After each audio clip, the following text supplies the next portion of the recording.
50 been hyping up this show on social media for a while now. So I've been waiting to check this joint out. I came from uptown, way uptown. I came from uptown, way uptown. I came from uptown, way. Ayy. So I checked out the first episode of the Black Mafia Family that was produced by 50 Cent and airs on Starz. The series follows the story of Demetrius and Terry Flannery, aka Meech and T, who create one of the most successful drug trafficking organizations known as the Black Mafia Family. The brothers go against what their parents stand for, which is working hard at a job to earn an honest living in pursuit for their version of the American dream. Humble beginnings in Detroit during the 1980s was the driving factor for the brothers to jump into the dope game. As kids, their household had no running hot water and food was scarce. On top of all of that, their parents struggled to keep up with their mortgage payments, yet refused to accept any money from Meech to help them out. Meech was known as the problem child. He was a high school dropout, and his parents were aware that he got his paper illegally, which they ain't co-signed, but they turned a blind eye to it. Terry was known as the golden child. He was an honor roll student that knocked up his girlfriend and always looked up to his older brother Meech.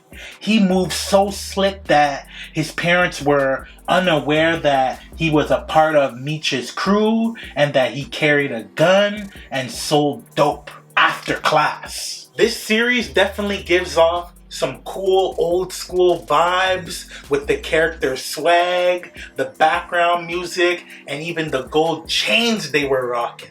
So far, we've seen that Meech and his bro love the fancy things in life.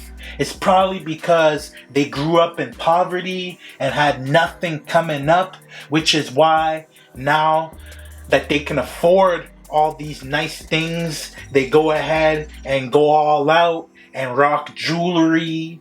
And while BMF was on top, they were known to live a flashy, lavish lifestyle, so you already know their swag is gonna turn up even more as the episodes progress.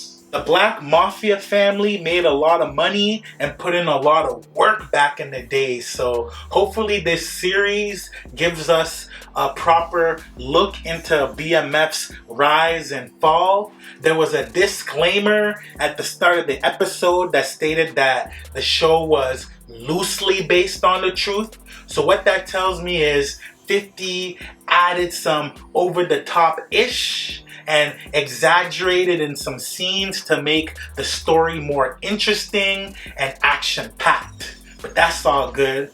That's expected. This episode did a good job at framing BMF's story and introducing us to all the main characters. We were introduced to Meech's crew, the 50 boys that are known to slang $50 bags of crack, and to avoid a turf war with a rival crew called the 12th Street Boys that are way more deep than his, Meech decides to move his squad's operations and set up shop at a new location.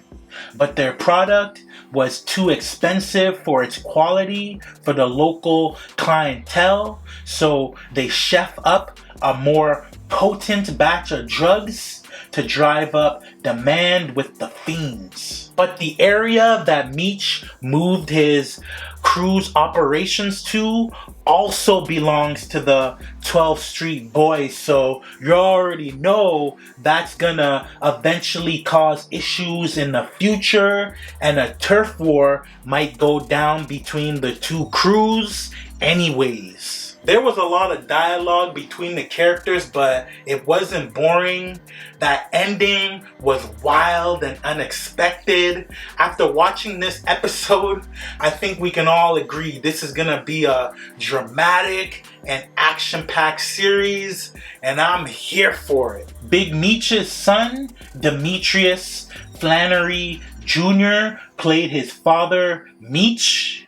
And so far, I'd say he's played his role well. Wood Harris, who played Avon from The Wire, has a role as Meech's OG named Pat that supplies him with the dope. Pat wanted Meech to move at a slow pace, most likely to avoid detection from the police. But Meech wants to increase his distribution, and Pat refused to supply him with the brick he requested. And I think this will push Meech to look for a new supplier so that he can raise his profits. Meech ain't happy with just being the boss of his crew.